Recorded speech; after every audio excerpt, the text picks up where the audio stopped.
کیوں کہا جاتا ہے کہ وسیلے سے دعا مانگیں، ہم ڈائریکٹ اللہ سے مانگیں اگر، تو یہ وسیلہ پھر کیا ہے؟ دیکھیے جی، اللہ رب العالمین شہر سے زیادہ قریب ہے، بالکل یہ بات ہے۔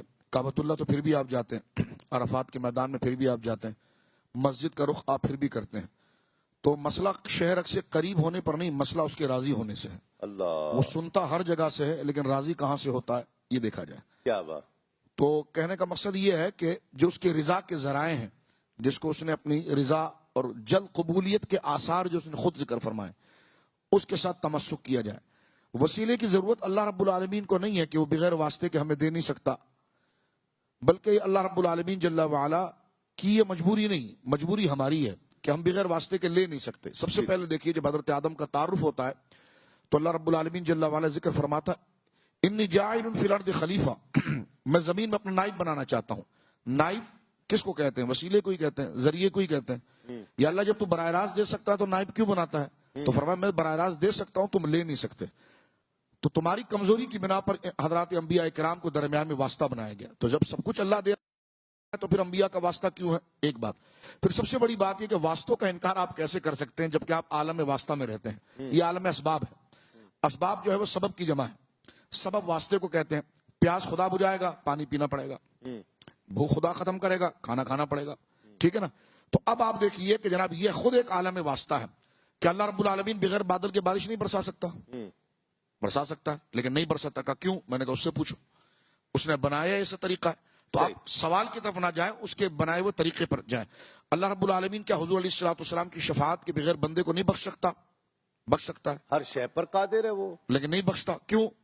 میں نے کہا جی اس سے پوچھیں، ہم سوال کون ہوتے کرنے والے؟ اس نے ذرائع یہ بنائے، اس نے کہا پانی پیو گے تو میں تمہاری پیاس بجھا دوں گا۔ اللہ رب العالمین اس سبب کا محتاج نہیں ہے، لیکن اللہ رب العالمین کی حکمت ہے کہ اپنی تاثیر کو اللہ رب العالمین نے خیر و شر کے لیے وہ اسباب بنائے ہیں۔ ایک بات، اور خود قرآن کریم میں اگر آپ دیکھیں تو سورہ المائدہ کی آیت نمبر 35، اس میں اللہ رب العالمین شاہ فرماتا یا ایھا الذین آمنوا اتقوا اللہ وابتغوا الیہ الوسیلہ، ایمان والو تقوی اختیار کرو اور اس کے قریب ہونے کے لیے ذریعہ تلاش کرو۔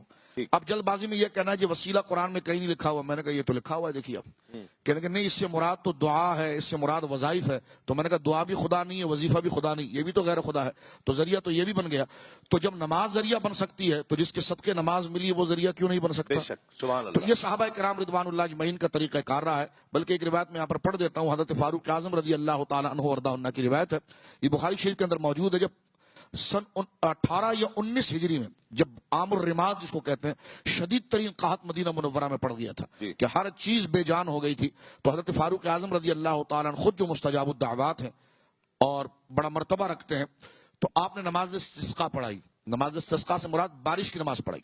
بارش کی نماز پڑھانے کے بعد جب آپ نے ہاتھوں کو اٹھایا دعا کے لیے، تو بخاری شریف کتاب استسقاء میں موجود ہے، اب دعا کر رہے تھے تو یا اللہ بارش عطا فرما، یا اللہ رحم فرما، یا اللہ کرم فرما، تو مجمع میں آپ کی نظر سرکار کے چچا حضرت عباس کے چہرے پر پڑی، تو دعا کا انداز ہی بدل گیا۔